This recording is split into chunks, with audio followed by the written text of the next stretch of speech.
नमस्कार बंधुरा आमी रतन पल्लीभूमि नार्सारी यूट्यूब चैनल पक्ष थेके सकलके आंतरिक अभिनंदन। तो आज के आपनादेर सामने आमी परिचय करिए दिচ্ছি।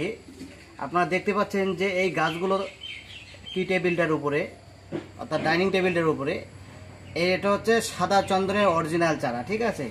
তো সাদা চন্দনের অরিজিনাল চারা এবং চারাগুলো আপনারা দেখুন। এবং এই সাদা চন্দনের চারাকে আমরা যদি তুলতে চাই সেটাকে আমরা কি করব, এবং তুলতে চাই মানে যদি বড় করতে চাই কিংবা লাগাতে চাই এবং তার সঙ্গে আমরা কি করব এবং কোন গাছ আমরা হোস্ট প্ল্যান হিসাবে দিব, হোস্ট প্ল্যানটা কি। তো আমি হোস্ট প্ল্যান সম্বন্ধে আপনাদের সামনে বলছি। এটা প্রশ্ন হতে পারে যে হোস্ট প্ল্যানটা কি। তো হোস্ট প্ল্যান হচ্ছে মানে যাকে আমরা বলি পরগাছা অর্থাৎ পরজীবী আর কি। মানে চন্দন গাছ নিজে কিন্তু খাদ্য সরবরাহ করতে পারে না, অন্য গাছের শেকড় থেকে চন্দন গাছ, সাদা চন্দনের গাছ খাদ্য সংগ্রহ করে, এটাকে আমরা হোস্ট প্ল্যান বলি, ঠিক আছে। তো হোস্ট প্ল্যান হিসেবে আমি এখানে কি দিয়েছি আপনারা দেখতেই পাচ্ছেন। তো দেখুন এই যে এই লাল লাল পাতাগুলো দেখা যাচ্ছে, এটাকে অনেকে বিশল্যকরণী বলে। এই গাছের এই মানে এটাকে বিশল্যকরণী বলে। এটাকে আমরা যদি এইভাবে তুলে এটাকে এইভাবে থেতো করে যদি কোনো অংশে কেটে যায়, রক্ত বেরোচ্ছে, সেখানে লাগিয়ে দিলেও কিন্তু এটা থেকে রক্ত বন্ধ হয়ে যাবে। এটার হোস্ট প্ল্যান হিসাবে আমি এটাকে দিলাম। আপনারা যদি এটা না পান হোস্ট প্ল্যান হিসেবে কি দিবেন, যে কোনো ছোট মানে এরকম টাইপের গাছ, যেটা হচ্ছে তুলসী গাছও আমরা দিতে পারি এটার সঙ্গে হোস্ট প্ল্যান হিসাবে। তো আপনারা ঠিক এরকমই লাল লাল অন্য ওটাকে কি গাছ বলে আপনাদের হয়তো বাড়ির আশেপাশে আছে, তো আপনারা হোস্ট প্ল্যান হিসেবে ওই গাছও দিতে পারেন। তো দেখুন যখন এই গাছটার বয়স 1 বছর, হোস্ট প্ল্যান দিয়েছি, গাছের কি গ্রোথ নিয়েছে। তো এবার এই যে গাছটা আছে এটাতে হোস্ট প্ল্যান দেওয়া ছিল, মরে গেছে, হোস্ট প্ল্যান মরে গেছে। তো আমরা কি করব, এটাতে আবার হোস্ট প্ল্যান দিব, দিলে ঠিক গাছটা এরকম হবে। তো হোস্ট প্ল্যান হিসেবে আমরা আবার কি দিব, দেখুন এটাকে আমি কেটে এটা হোস্ট প্ল্যান হিসেবে আমি এটাকে আবার বসিয়ে দিচ্ছি, ঠিক আছে। এখানে হোস্ট প্ল্যান হিসেবে আমি বসিয়ে দিলাম, বসিয়ে দিয়ে হালকা করে জল দিলে এই গাছটা আবার জীবিত হয়ে উঠবে। তো এই যে গাছটা আছে এটাতেও কিন্তু হোস্ট প্ল্যান নেই। তো আপনারা দেখে ঠিক এভাবেই গাছগুলোকে হোস্ট প্ল্যান দিবেন, যেন গাছের খাদ্য সরবরাহ করতে সাহায্য করে এই বিশল্যকরণী হোস্ট প্ল্যান হিসাবে, ঠিক আছে। এটাতে যেমন আছে, এটাতে খুব ভালো গ্রোথ নিয়ে গেছে গাছের, অসুবিধা নেই। তো এই গাছটা এটাতেও নেই, এই হোস্ট প্ল্যান মরে গেছে, ঠিক আছে।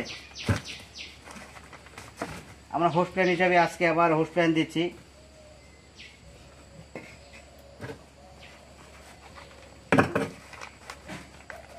হোস্ট প্ল্যান দিলাম এখানে,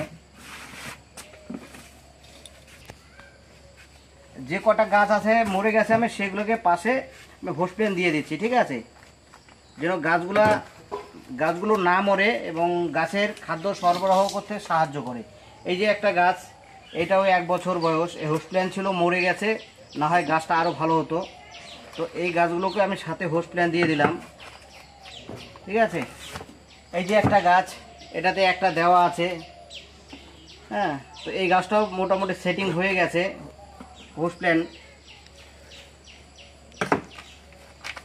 তো এইভাবে আমি হোস্ট প্ল্যান দিয়ে দিলাম, ঠিক আছে। তো হোস্ট প্ল্যান দেওয়ার পরে গাছগুলোকে ঠিক এইভাবেই আমরা রেখে দিব। এই যে সাদা চন্দনের গাছ, আপনারা এই গাছগুলো এখন যেখানে লাগাবেন তার পাশাপাশি যেন অন্য কোনো গাছ থাকে, মোটামুটি 3-4 ফুট দূরত্ব, সেই জায়গাতে সেই স্থানে এই গাছগুলো লাগাবেন। এই প্লাস্টিকটা ছেড়ে ঠিক এই অংশ বেশিটা গর্ত খুঁড়ে শুধু মানে বেশি দাবাবেন না, মাটিটা বরাবর রাখবেন।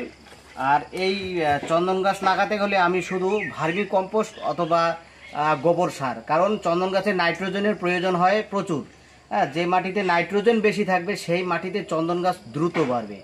তো এই যে চন্দন গাছগুলো আছে, এই চন্দন গাছ আপনারা অনেকে আমাকে কমেন্টে বলেন যে চন্দন গাছ যখন বড় হবে পাশে আমি হোস্ট প্ল্যান হিসেবে কী দিব।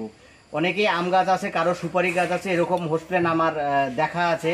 এবার অনেকে কি করছে, চন্দনের গাছ এক সারি লাগিয়েছে, সেই গাছ থেকে মোটামুটি 5 ফুট এদিকে 5 ফুট অথবা 6 ফুট বা 6 ফুট দূরে একটি করে আমরা সুপারির লাইনও দিতে পারি যেন হোস্ট প্ল্যান হিসেবে। আর ডুয়াপ প্রজাতির যে আম গাছগুলো আছে আমরা সেটাও দিতে পারি। এবং প্রাথমিক অবস্থায় যে সব জায়গায় লাগালেন আপনারা যদি মনে করেন কুমড়ো গাছ লাগাবো, সে কুমড়ো গাছও আমরা লাগাতে পারি। হ্যাঁ, গাছে কুমড়ো গাছ যদি লাগাই, এই গাছ থেকে ঠিক 1 ফিট দূরে আমরা কুমড়ো কিংবা শশা যেটা মাটিতে হয় সেটা আমরা লাগিয়ে দিলাম, হোস্ট প্ল্যান হিসাবে কিন্তু কাজ করবে। তো আমরা এই চন্দন গাছ যদি লাগাই, এই গাছ মোটামুটি 15 থেকে 20 বছরে এটা হার্ডউড তৈরি হবে। হার্ডউড মতলব হচ্ছে কি, গাছটা যখন মোটা হবে আস্তে আস্তে ভিতরে শক্ত কাঠ অর্থাৎ তেলাক্ত একটা পদার্থ তৈরি হবে। এই তেলাক্ত পদার্থ এই চন্দন গাছে যত তাড়াতাড়ি শুরু হবে, গাছের দামও আমরা তত তাড়াতাড়ি পাবো এবং তত তাড়াতাড়ি গাছটা ম্যাচুরেট হবে। এবং এরকম আপনারা যারা তেলাক্ত পদার্থ যে চন্দন কাঠে তৈরি হবে, সেই কাঠের মোটামুটি 2000 টাকা কিলো থেকে 3000 টাকা কিলো অবধি বিক্রি হয় এবং নিম্নতম 1000 টাকা কিলো বিক্রি হয়। ঠিক আছে, সেটা একদম থার্ড কোয়ালিটির যেটা হয়ে থাকে সেটা।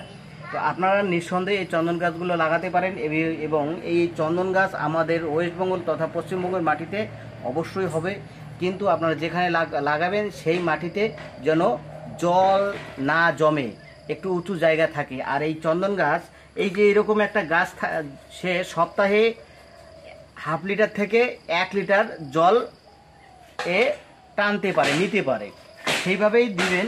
চন্দন গাছ, সাদা চন্দনের গাছ খুবই জল কম মানে পছন্দ করে, বেশি জল হয়ে গাছ মারা যায়। তো এটা আপনারা অবশ্যই এই গাছগুলো লাগাবেন। তবে বন্ধুরা দেখুন, এখানে আপনারা যে স্টকে দেখতে পাচ্ছেন সাদা চন্দনের গাছ, প্রতিটা গাছেই কিন্তু এখানে হোস্ট প্ল্যান দেওয়া আছে। তো দেখুন গাছের গোড়াগুলো যেটা দেখতে পাচ্ছেন, প্রতিটা গাছের গোড়ায় কিন্তু একটু শুকনো শুকনো আছে। ঠিক আছে, কারণ এই গাছে আমাদের প্রয়োজন মতোই আমরা জল দিব, প্রয়োজনের তুলনায় বেশি জল দিলে গাছ মারা যাবে, যেটা আপনাদের ঘটে থাকে। আর আমি এইসব গাছ আপনাদের হাতে আমি তুলে দিচ্ছি, একদম ফিট গাছ। দেখুন গাছে কোনো পোকার উপদ্রব নেই, পোকা আক্রান্ত নেই, সতেজ পাতা, সবুজ। দেখুন পাতাগুলো একদম দেখতে খুব সুন্দর লাগছে। তো এইসব গাছ আপনাদের হাতে আমি রোগমুক্ত গাছ তুলে দিচ্ছি। আর বিশেষ পশ্চিমবঙ্গবাসীদের জন্য একটা ভালো এবং বেকার ভাইদের একটা ইনকামের রাস্তা আছে ভবিষ্যতের জন্যে। এই ইনফরমেশনগুলো দিচ্ছি, আপনারা মনোযোগ সহকারে নিয়ে আপনারা গাছগুলো লাগান। কারণ আপনার বাড়িতে যদি 10টা চন্দনে গাছ থাকে, সেটা 20 বছর করে মিনিমাম 20 থেকে 30 লাখ টাকা মিনিমাম বাজারে হবে, যেহেতু আমাদের পশ্চিমবঙ্গের মাটিতে এই গাছ। ঠিক আছে, আমরা লাগাবো, কারণ গাছ অত্যাধিক লাগিয়ে দিলাম, গাছটাকে তো আমার বিক্রি করতে হবে। ঠিক আছে, তবে এখন যেভাবে একটা প্রচলন শুরু হয়ে গেছে চন্দন গাছ লাগানো, তো আমরা আশা করি আগামী 15-20 বছর অর্থাৎ 30 বছরের মধ্যে অ্যাভেলেবেল বিক্রি করার মতন জায়গা হয়ে যাবে। ঠিক আছে, তো যাই হোক, আপনারা যারা ভিডিওটা দেখছেন, যদি ভালো লাগে অবশ্যই চ্যানেলটাকে সাবস্ক্রাইব করবেন।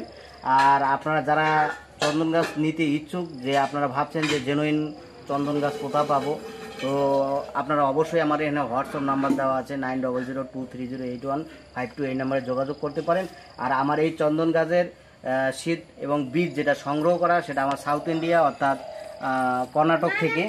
তো আমি আপনাদেরকে বলতে চাই যে আপনাদের অনেকে চন্দন গাছ লাগিয়েছে আমাদের ওয়েস্ট বেঙ্গলের মাটিতে, সেই চন্দন গাছে ছোট ছোট বীজ হচ্ছে। তো সেই বীজ লাগালেই চন্দন গাছ জার্মিনেশন খুবই কম হবে, কিন্তু চন্দন গাছের মাদার গাছটা মিনিমাম বয়স 20 বছর হতে হবে।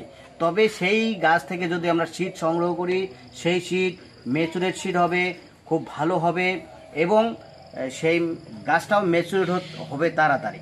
ঠিক আছে, তো আপনার এই ইনফরমেশনগুলি চন্দন গাছগুলো লাগাবেন এবং যাদের কোনো সমস্যা হয় আপনার হোয়াটসঅ্যাপ নাম্বার আমার যোগাযোগ করতে পারবেন এবং আমার এখানে হোম ডেলিভারিও আমরা দিয়ে থাকি। তো যাই হোক, যদি ভিডিওটা ভালো লাগে অবশ্যই আপনারা চ্যানেলটাকে সাবস্ক্রাইব করবেন। নমস্কার, সকলে সুস্থ থাকবেন, ভালো থাকবেন।